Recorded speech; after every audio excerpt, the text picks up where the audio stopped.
In 2017, the most destructive wildfire in California history to date roared into Sonoma County. The Tubbs Fire burned from northern Calistoga in Napa County across the Mayacamas Mountains toward the city of Santa Rosa, incinerating whole neighborhoods in its path.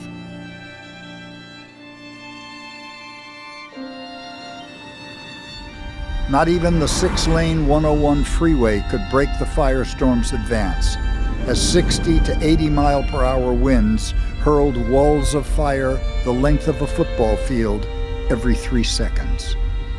In the dark, early morning hours of October 9th, residents fled with virtually no warning. This is Kent Porter with the Press Democrat on Porter Creek Road, just east of Safari West. Evacuation is going on at Safari West and Porter Creek Road.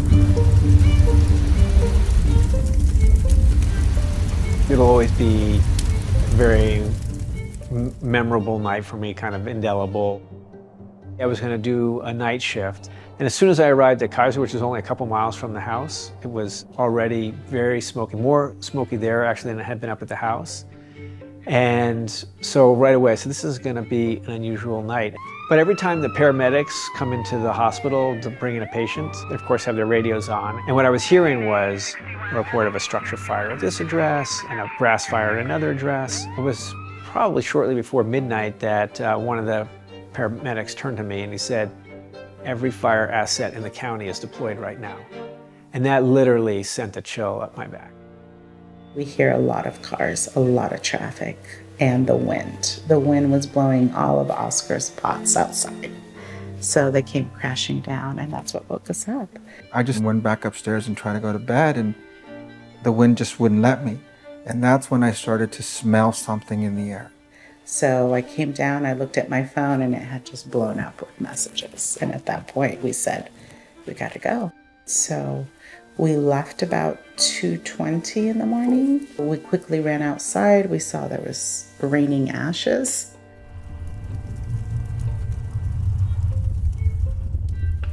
There's footage that Berkeley Fire Department was here in our neighborhood, and by 3 a.m., there was no more house.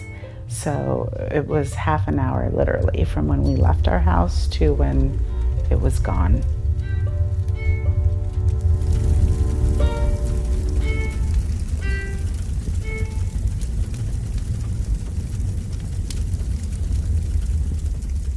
At the bottom of the hill, you could see the flames. You could see all the smoke. Even at that point, we had no idea how huge this thing was. I am trying to call anyone in Kenwood. Kenwood is on fire. You need to get out. Get out now. Kenwood is burning. I kept saying it over and over again. Kenwood is burning. The flames were on both sides of the road. Trees were down. Embers were just flying 20 feet high in the air across the road. And literally up the hill, you see the flames going. And that's when it hit me that our house was not going to survive. Nothing we had or owned would survive. Cuando tuvimos que evacuar, que el fuego estaba como yendo a Napa, estaba el fuego en esa área, estaba para acá, para Ukiah, para Hillsborough, estaba por Fulton Road, no sabías cuál salida era la que tenías que tomar. Fue una crisis para toda la gente, sentirse acorralado por el fuego y no tener salidas. Preocuparte por los niños, preocuparte a dónde vas a ir, dónde van a estar uno resguardado, que no tengas peligro. Fuimos para Bodega B, por lo menos está cerca el agua, porque el fuego estaba muy fuerte, y llegamos con la novedad que estaba lleno de gente también en Bodega B. Toda la gente se fue para la orilla del mar. I called Claire and I said, you know, it's a little weird out there, and why don't you get some stuff together just in case? And we kind of discussed, get the computers, get the wedding albums, just throw them in a car just to be ready just in case. I got up, I got dressed and called the neighbor, and she said, oh, we got an evacuation notice. She said, we're just about ready to go. And I went, oh, okay. I ran, some things out to the car, and I could see this glow in the distance, and I thought, oh, that looks big. And I went inside and I said to Sophie, you have to get up, honey. I said, you have to get dressed. We have to go grab your backpack and your camera. And I ran out, and now that little glow down there was like up here, and I could hear the fire. That's what struck me. I mean, the noise of it was so big. So I ran back inside and I grabbed Sophie and the dog, one of the dogs, and ran back to the car. And then I could see the fire coming up over the hill, maybe 200 yards away. So now it's moving so fast. And I ran back inside and I grabbed the other dog and came out. And now the fire is at our property line, and I threw the dog in the car, and I said to Sophie, I just have to try for the cat. And she said, don't go in, Mom. Please don't go in. And I said, I just have to try for the cat. I just have to try for the cat. And I ran back in, and of course it was pitch black at that point. We had lost power, and I came running back out, and then the trees were on fire, and it was just like this monster racing ahead of itself, grabbing the air, and the air was just red and alive with it. And it's like for a moment, time stopped. My personal phone rang, and I was fortunate that it was in my pocket, and I looked and it was my neighbor. And I answered, and he was just yelling, get out, get out, get out. And I immediately called Claire's cell phone back. And it was 1:15. It was 15 minutes after I had spoken to her and said, just in case. And when I called back, it wasn't Claire who answered, it was Sophie who answered. Only all she was doing was screaming. She was just screaming into the phone. That went on for probably 60 seconds or so. Seemed like forever. And I was telling Sophie that she was going to be okay, but I really didn't know that she was going to be okay. I didn't know where Claire was, and I didn't know if I was listening to Sophie dying. I really didn't know that at that time. At that point, I jumped in the car, and Sophie was on the phone with Josh, and she couldn't even speak. There was just this scream. I was just shouting at him, I'm driving, I'm driving. We're about a third of a mile up a hill, and there were branches on the road, and at one point the fire was on both sides, and we just had to just drive through. Probably another 30 seconds or 60 seconds, and they were out down the hill. And she said, okay, we're out. And I said, just come to Kaiser. So that's what we did. And so we were down at Kaiser, I don't, like by 1:20 or maybe 1:30 at the outside. So it all happened very quickly. But I have to say, when I got there, I just felt like getting out of the car and dancing. I just felt like, we survived. It was like, that was just, I am going to get out of here. I am going to get out, and I'm going to get my daughter out. I'm going to get my dogs out. And we did. We made it.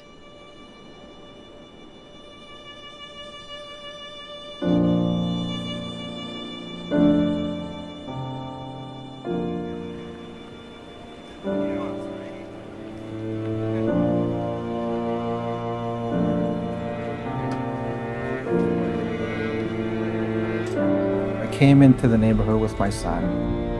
I couldn't recognize anything. It was a road that I traveled all the time, and I knew it by heart even without even really thinking about it. But now that there was no physical reminders, I didn't know where to turn. I didn't know what street to make a left on or what to look for. And then I finally became oriented.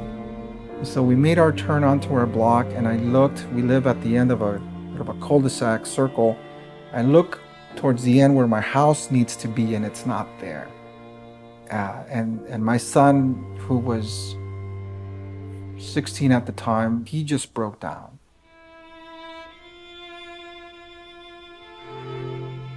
Everyone's homes, it's like they were never there. And it just amazed me how quickly a fire can take away a whole community.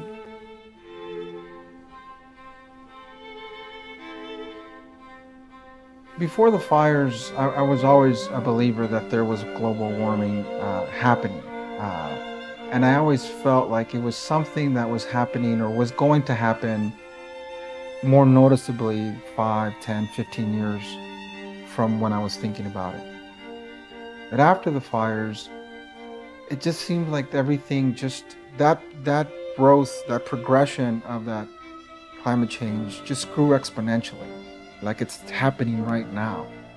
I mean, in our history here in the county, we have the 2017 Tubbs fire, which took away our home. 2019, we had the Kincaid fires that did more devastation. And in 2020, we had another fire that took more homes. You start to wonder even more, what is it that I'm doing every day that's making that happen? And what is it that I can do every day to reverse that from happening? And we become a bit more conscious about your actions. There's a big part of me that's feeling this guilt that all of this is happening under my watch, meaning my generation should have been better stewards of this environment and of this planet. As I'm looking at my kids and, aside from all the other things that they have to deal with in life, like finding their place in community, getting a job, going to school, I now have to think about them being safe where they live because maybe a natural disaster or something with the climate's gonna affect them. And I didn't do enough to stop. That's what I'm taking away from all this experience is, what can I do today to make it better tomorrow?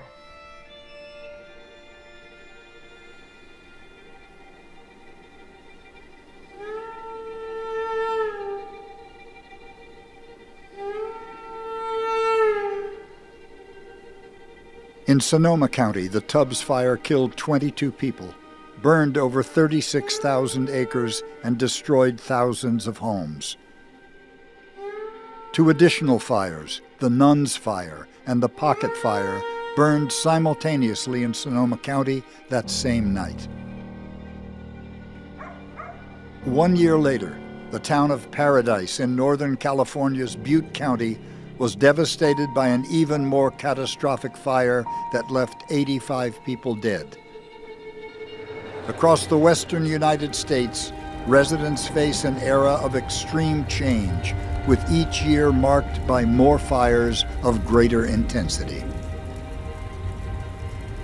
The firestorms that have hit Northern California, these events affect the people locally dramatically. There's nobody in Sonoma County who wasn't affected by the fires the last few years.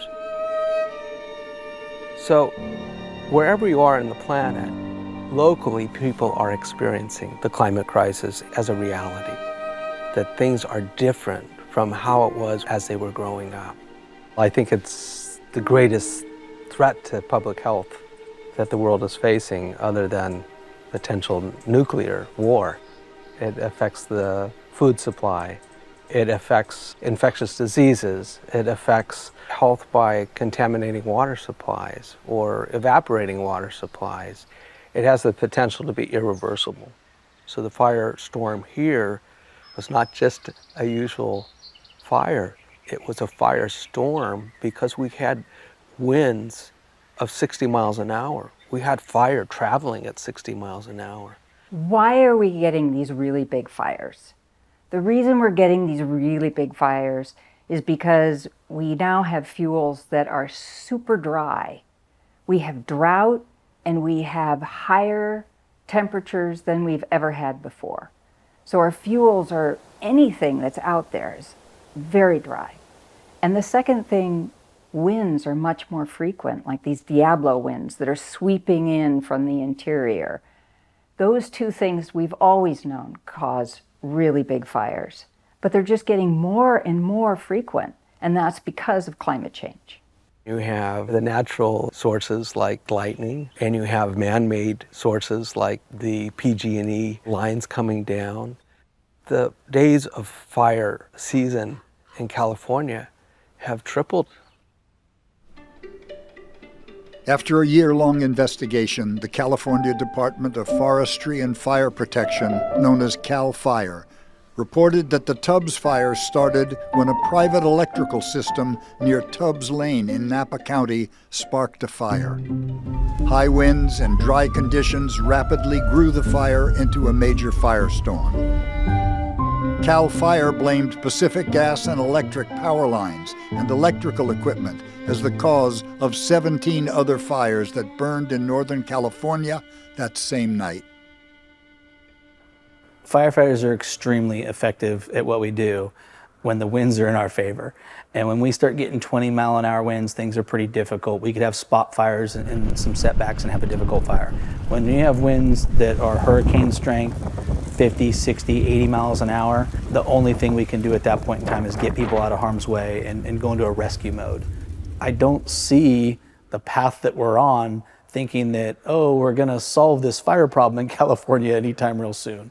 Take global warming, whether it is or isn't, or whatever view you may even have on that, that almost doesn't even matter. We have more starts no matter what. So on one of those days where it's windy, the chances of that fire to become much more intense or bad, I think are only going to be higher in the future. So what we need to do is we need to address and look at global warming. What is it doing? What can we help do to combat it? But we also need to look at how do we get access to the fires, structural hardening, clearance, defensible space. There's a lot to it, more than a lot of people think.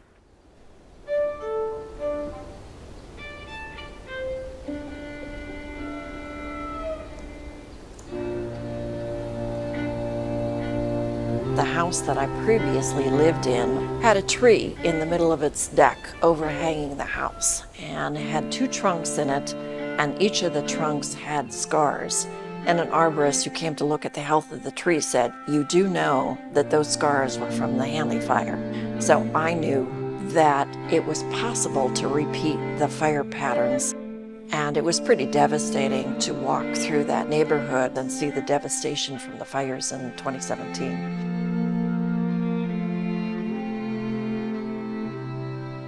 In 1964, this entire area burned in the Hanley fire, and when that fire came through, it created some tree scars. And this is a good example where it created this bowl inside of the tree. And then it healed. You can see how the bark has grown around and kind of healed in that where it was exposed wood there. And then the Tubbs fire in 2017 came through here and burned it again. So the burned wood on the outside is from the last fire that came through. And you can see the tree itself is still going good. The coastal live oaks have this big, thick bark, and they're really good at being resistant to fire and being able to be resilient on a forest fire.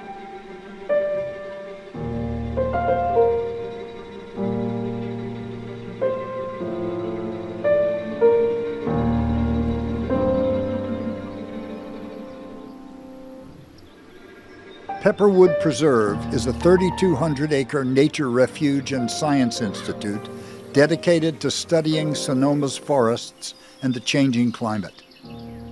Scientists at Pepperwood study how to reduce wildfire hazards and increase the health of the forests and watersheds.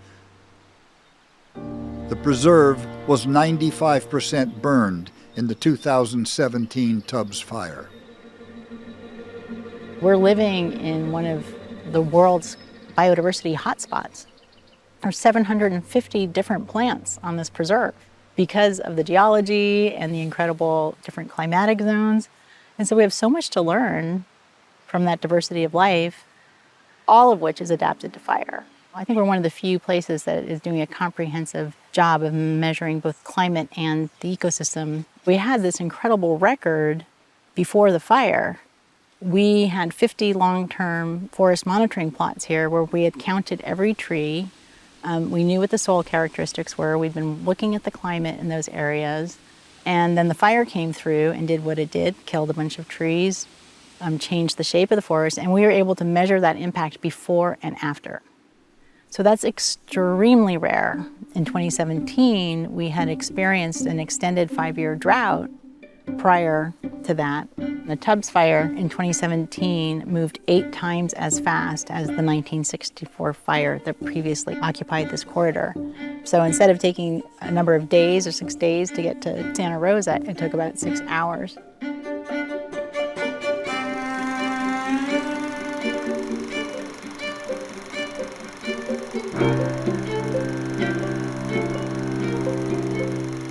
I do know that there have been myriad fires, if that's the right word, starting over in that same Napa area, and that Mark West Porter Creek Road and the bend into Fountain Grove is I think probably by now extremely well established. 64 cinched that for most people, for those who remember it. Obviously it didn't cinch it for enough people, or we wouldn't have had all those homes in Fountain Grove, because it came right through there in 64, but there was no fuel. We added an awful lot of fuel in those years, and we're adding it again. The phone rang about 8 o'clock at night. I worked for the Chronicle then as a stringer. And a man named Sidney Garfield, who I knew slightly, and who was one of what I would say one of my sources, as he would call me about things. And he said, the fire just went by my house going about 40 miles an hour, and it's heading for Santa Rosa. And I remember saying, Sidney, what are you drinking? Just kidding. And he said, go look. And I could see it coming over the hill. And then, of course, within hours, you could see it coming across Turincan Valley. It was heading for County Hospital, and County Hospital was where old folks went. And there were people in there that if you had to move them, they would die.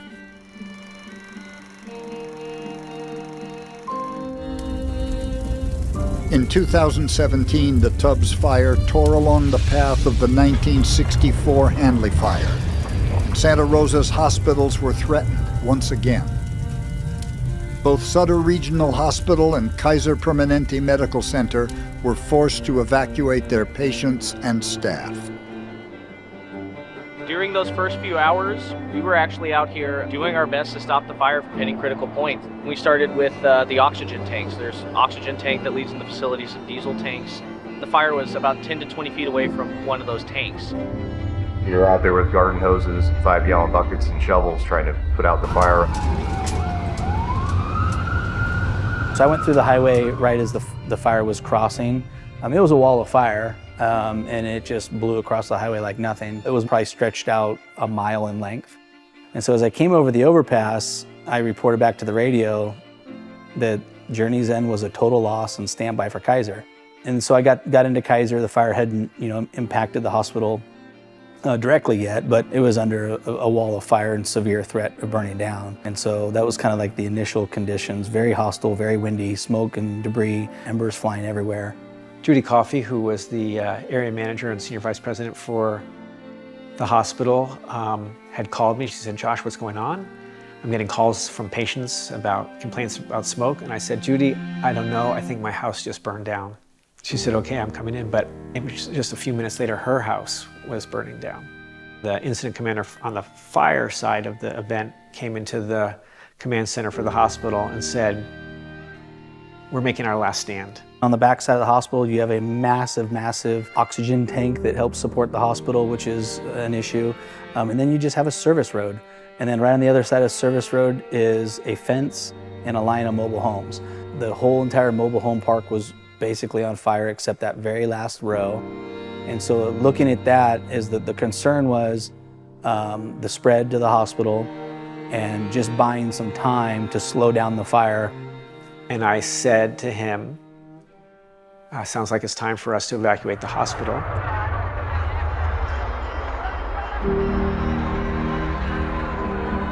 We were coordinating with the local ambulance providers. The city had brought buses onto the campus to help us evacuate. And they did a phenomenal job with that, evacuating people in buses and cars and personal vehicles and everything that they could, dealing with critical patients at the same time. And they did a really, really good job.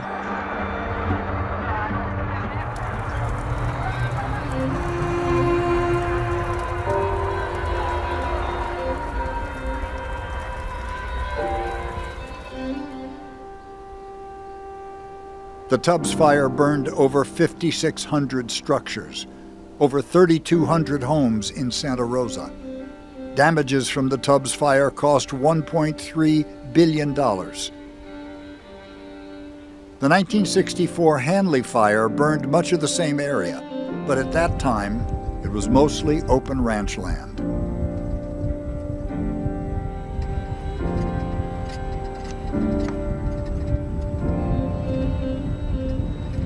The footprint of the fire was pretty similar, happened under similar climate conditions, similar winds that drove the fire in a similar direction. The difference, the thing that happened, was that we built homes. We allowed people to develop those areas. And it was rated as a severe fire hazard directly after the Hanley fire. You can imagine that stayed with the community for a long time. Like, this is a dangerous area. So there were regulations in place saying we shouldn't build here. And then, the 1970s, 1980s, we wanted to develop, we wanted to grow, and there was a lot of pressure, and it had been a long time, and there wasn't an understanding, or there was a desire to not remember and to go ahead and build. Houses had been built on city-sized lots, 60 by 100, cheek to jowl. The contrast there is long-term health and resilience versus the short-term gain that various people get from developing in that area. Whether that's a homeowner who gets a beautiful view for a while, or whether that's a developer who makes a profit, or whatever that might be. It's a very difficult thing for humans to be able to look that far ahead. I think it's a lesson for us now. We're talking about climate change, talking about all the things we're talking about, growth, all the things that we now have to deal with in big ways. We should learn from the past that you can make mistakes. You can be very sure of what you're doing and do something very, very wrong.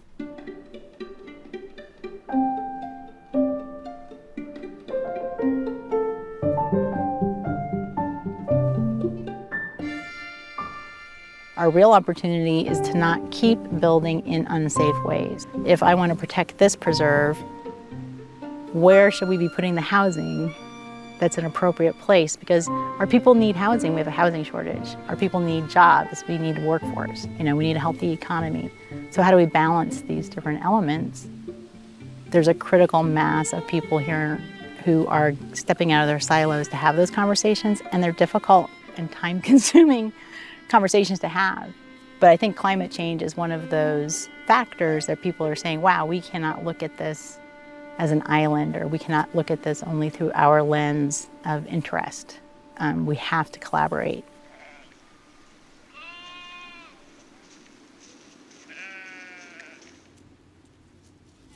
"85% of the forest in Sonoma County is privately owned by individual landowners or farmers. After the Sonoma Complex fires, rural residents have sought ways to mitigate the increased threat of wildfire.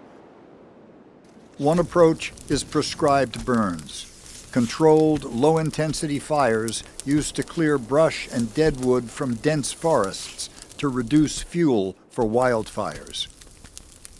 Trained burn bosses and firefighters work with landowners to set and manage prescribed fires in wetter conditions when the winds are low. Fire agencies, environmental groups, indigenous communities, and many residents support the increased use of prescribed burning. The first time we did a prescribed fire here, we had a public meeting and people came and they were very concerned that we were going to actually light fires, right? The prescribed fires happen at a time of your choosing when the air quality is not going to be a problem, when there's enough fuel moisture that the fire's not going to rage and get away from you. When it's used properly, it's really one of your best defenses from catastrophic fire. And that kind of fire is not the kind of fires we've been experiencing, but it's a ground fire.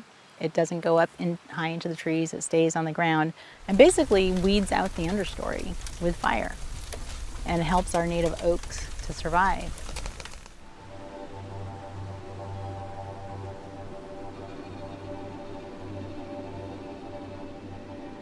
It's not a panacea. We will not get rid of the risk of these huge fires just because we've reduced fuel loading in the landscape. It's not going to be a simple answer. It's going to be a suite of actions that reduce the occurrence of the big fires and the risk of those fires to our communities. Where do we build? How do we build? Very important. If we remove ourselves from some of the worst severe fire hazard zones, we will not be impacted by the fires that move through there. How we build, hardening structures, reducing the chance that a structure will catch on fire. Then, can we reduce the number of sparks we put out? A resilient society would be one in which none of the fires that start are caused by humans. They're all caused by lightning strikes. Then the third thing would be, how are we doing when we respond to those emergency situations? Do we have early warning systems in place? Do we have firefighters that have equipment and have great communication networks?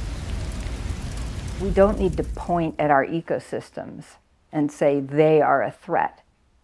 We need to recognize our connection to the environment, that our solutions are going to come from our understanding of the environment, and that there's not a one-size-fits-all, and there's not one tool in order to achieve those goals.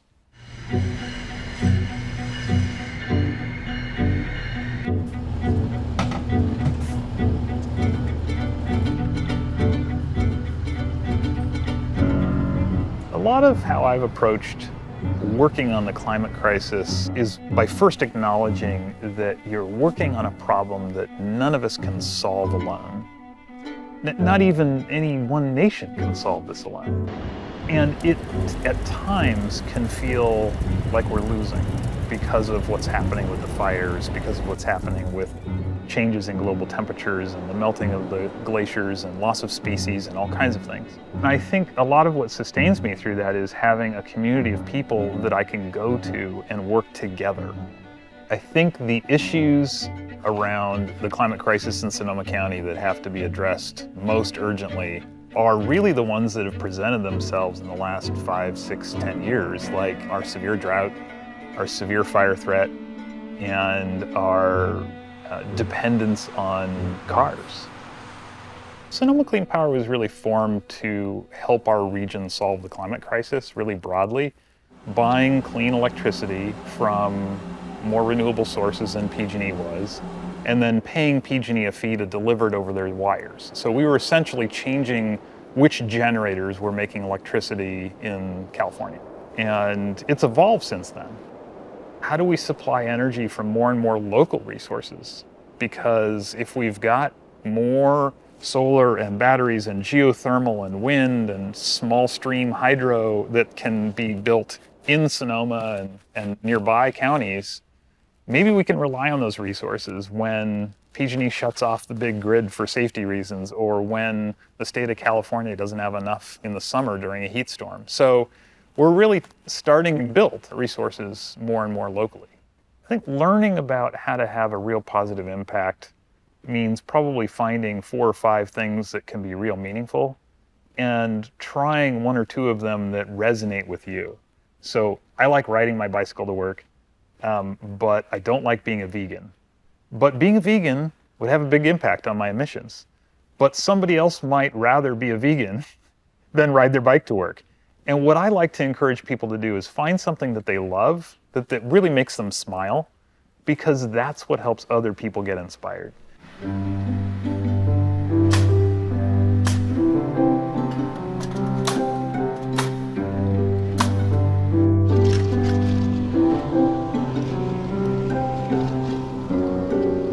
There is such a strong connection between climate change and what we have experienced in the last 5 to 10 years. Extreme fire, extreme temperatures, drought, all are warning signs that we better pay attention. The action that we need to take to really adapt and mitigate and decrease the specter of climate change is a very are very personal decisions.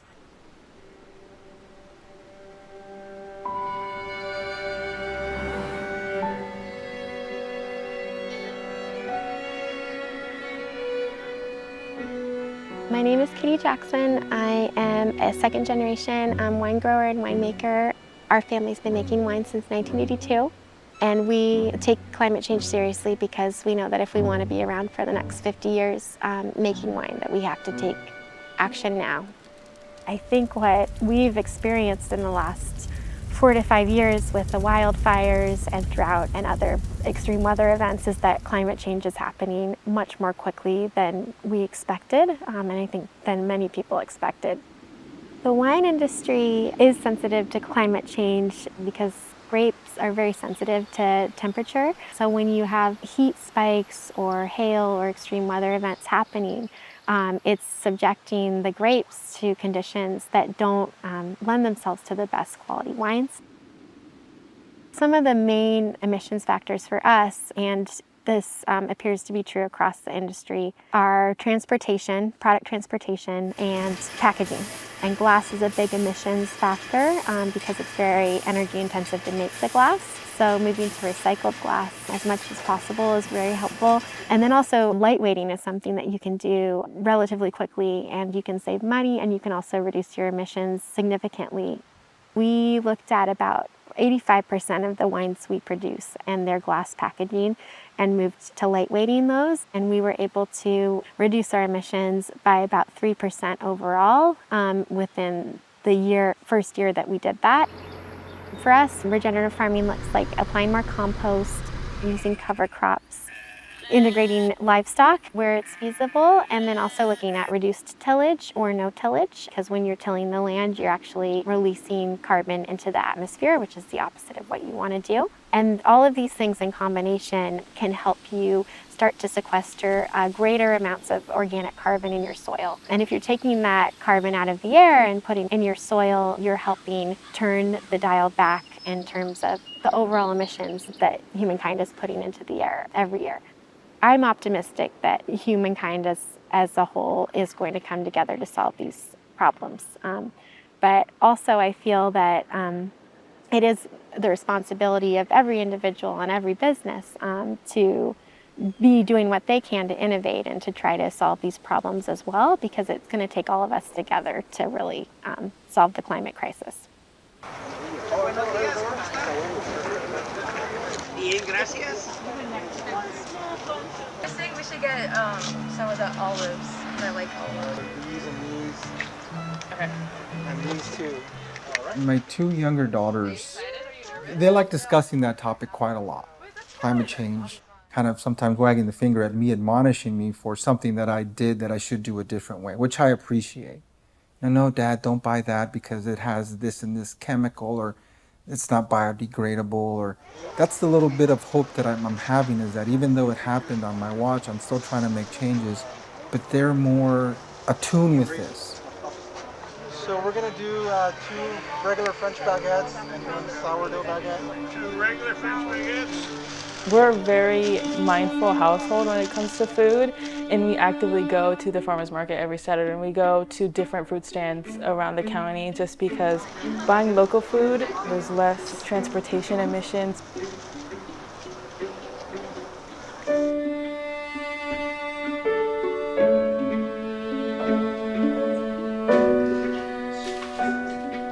I'm very concerned all the time, especially right now. We're so used to having fire season in October, but right now it's August and there's already fires. So bad to the point where there's smoke coming in where we can see it, and we go out to the cars and there's ash on the cars. And I'm really worried that something that happened, like, how many years ago was it? 3 or 4, can happen again.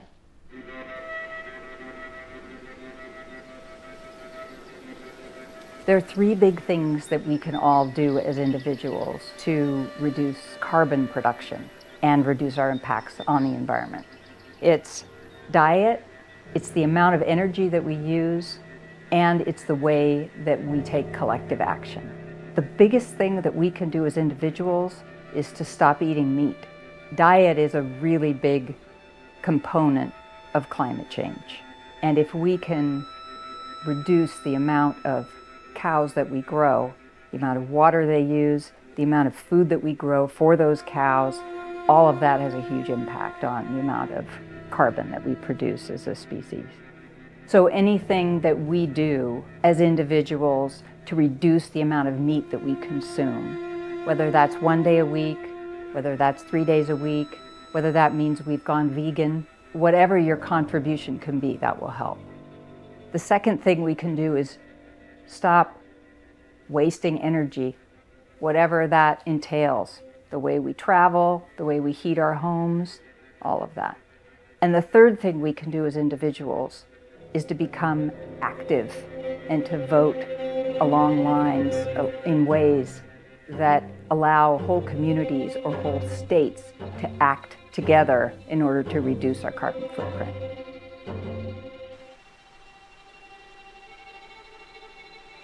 The climate crisis is what's known as a wicked problem, meaning that it's very complex. There's lots of factors. There's lots of places to intervene, but where is the place that you can intervene to really make a difference? We studied this question for years. You have to have a convergence of a number of things: education, public awareness, activism, economy, but the most important thing is to focus on policy. If you get the right policy and the right policymakers, you can change the rules of the game and you can deliver speed and scale greenhouse gas emission reductions. You can become an advocate, you can talk to your friends, you can call your politicians, you can write letters, you can make trips to lobby to Sacramento, you can bring your friends over and talk about this, bring in a speaker, become educated. And these kinds of advocacy things, even though they may not feel so immediately satisfying as putting up a solar panel or buying an electric vehicle, and those are things that are very, very important, the individual actions are not the things that are as powerful and high leverage as advocacy. And you don't have to be a climatologist to talk about it. You don't have to be a climatologist to take action. It's enough to be concerned to speak out and take action.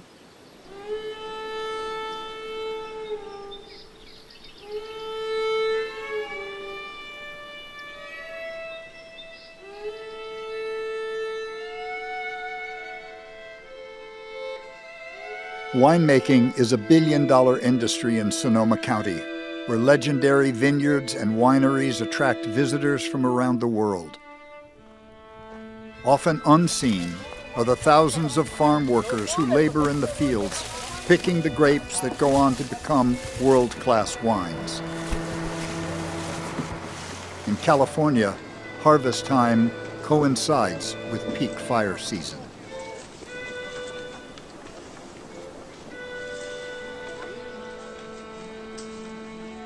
En el 2017, yo en ese año entré a trabajar en el campo. En los incendios empezó a quemarse un domingo, pero esa compañía quería salvar su uva, querían salvar su cosecha y seguían mandando a la gente a piscar. Había una entrada y ya estaba, que ya no podíamos entrar, y mis compañeros fueron a buscar otra área por donde entrar a piscar. Yo me regresé y mi esposo me dijo, si ya están la policía deteniendo a la gente para no entrar, ya no entres. Si te pasa algo, el humo ya está fuerte, ellos no van a ser responsables por los trabajadores. Pero mis compañeros sí fueron a piscar 2 horas. Ellos entraron a salvar un poco de uva.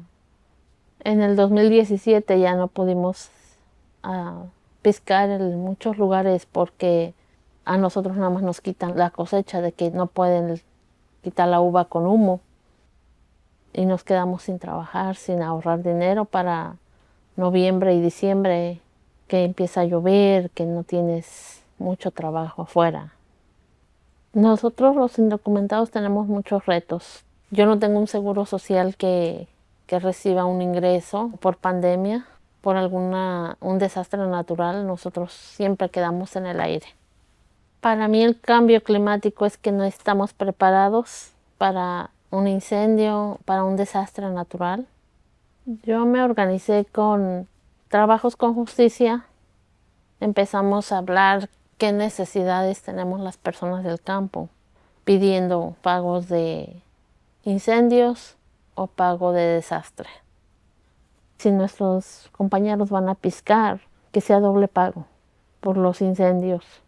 La importancia para mí es enseñarle a la gente que valemos, que tenemos que ser respetados.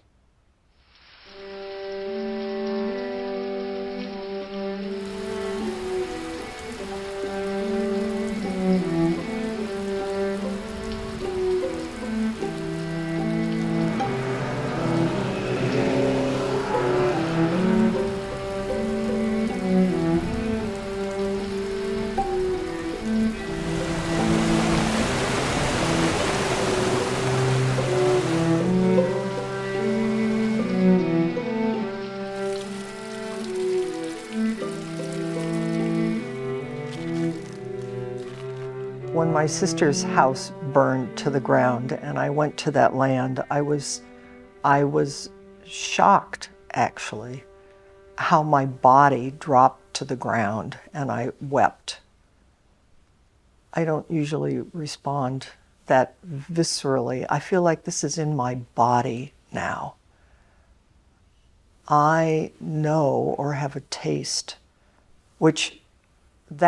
a taste of that which for most people in the first world we don't know yet. We are still sitting on our mostly white, safe, privileged positions, and I continue to too. But I now know that we're not, this is going to happen to everybody. We need to do some deep work, and part of that will be to confront our own fear and our own sense of entitlement. You know, if I look at it from a psychological perspective, we're pretty addicted that we don't even know we're addicted. You know, we're addicted to using 25% of the world's resources, and we only are 5% of the world's population, and we totally feel we're entitled to that. We don't even question that, well, of course we can do this. And, well, we don't want to really look at what the implications of it are for the rest of the world, you know? So we need to look deeply. And what does that take? It means that we're going to actually have to use less. And that's not an easy choice for people. We're a very materialistic culture. The way we consume and the way we produce cannot continue. To actually be able to confront that individually is not an easy situation. I still want to buy my lettuce in a plastic container, right? Because it just keeps my lettuce fresh. I can't believe how hard it is to not buy that plastic container, you know? And we have to reorient to a different sense of what makes us happy. Something other than just acquisition and identifying ourselves with what we have more than what we are. And unless we know that and can actually sit in the midst of, we should probably all just go sit on charred ground and know that there's growth in life, but it may not be the life that we've known to this point. There's a tremendous opportunity in that spiritual transformation. But that won't be easy. We need to have carbon taxes. We need to decide not to use oil. But we can do those things if we're more spiritually motivated, not just out of fear, but out of a sense of love and out of a sense of opportunity and of personal growth. We are unstoppable. I'm Maddie. I'm Emma, and we're from Generation on Fire March from Paradise to San Francisco. And we're going to take you through our day of 15 miles and 100+ degree weather heat. 7 climate activists are marching from the town of Paradise to San Francisco. They're part of the Sonoma chapter of the nationwide Sunrise Movement. I believe! I believe! I've been planning protests for different steps since I was 12. But when fires hit Sonoma County and when I watched, the effects it had on the people I love and the places I call home, that's what pushed me to action in terms of climate. And so like the fires hit in 2017, and then by January of 2018, I had planned my first climate march. Just knowing that we do have the power was something that I learned in Sunrise, and like we don't have to work within this system because it's so broken. It would be wrong to work within it, and instead we can create a better system. The Sunrise Movement is a youth-led climate justice organization that is fighting for a Green New Deal, millions of good jobs, a livable future. We've fought so hard to get the Green New Deal in the public conversation, and like now it's like actually like in a piece of legislation in Congress, could be passed. This is so incredible. And then I was approached like, hey, like we need people to do the biggest, craziest actions that we've ever done before. And so we were just like brainstorming like what is the biggest actions that we could do. And we were like, let's do a big action in San Francisco. And they're like, what if we walk there? Woke up this morning with my mind set on justice. Woke up this morning with my mind set on justice. When they abandon us, leave our houses burning, when they break their promises, what do? We fight back! What do? Fight back! And it is a choice to continue this fossil fuel dependent system and continue this status quo, or do we make a different decision for a new kind of politics, a kind of politics that actually has the people's lives at the center of them? We are here for the first summer of the Green New Deal!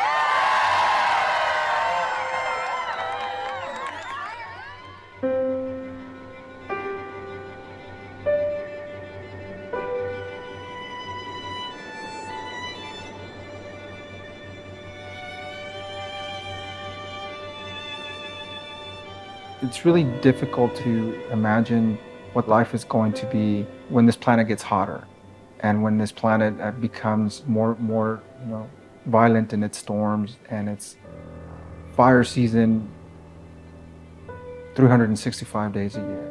I can't kick that can down the road for my kids to solve. I have to start doing it now so that they can see and learn from what I'm doing as a father, that they can then continue to carry that on.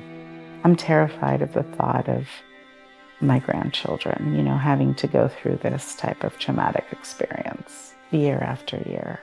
They're not going to grow up like we did, having that safety of home, feeling secure, and always having to run. That's my worst fear, is that their life is going to revolve around that. It happened sort of on my watch, so to speak, and that I have to leave them that world.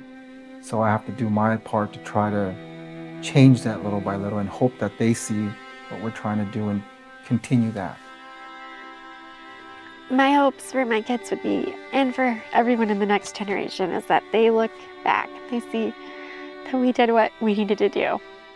I'm scared about the near-term future for everyone who's alive on this planet, but to think about a world in which we don't take action, where things really radically change, that's going to be the world that our children inherit. So I feel the need for all of us to seriously think about what would we really want for our children. And I know that we all want a world in which humankind is resilient and they can have the quality of life that we all have had on the planet so far, and they can have hope that their future is going to be better than what's come before. One of the motivating reasons to get involved is because our solutions are local. Our voices really have impact.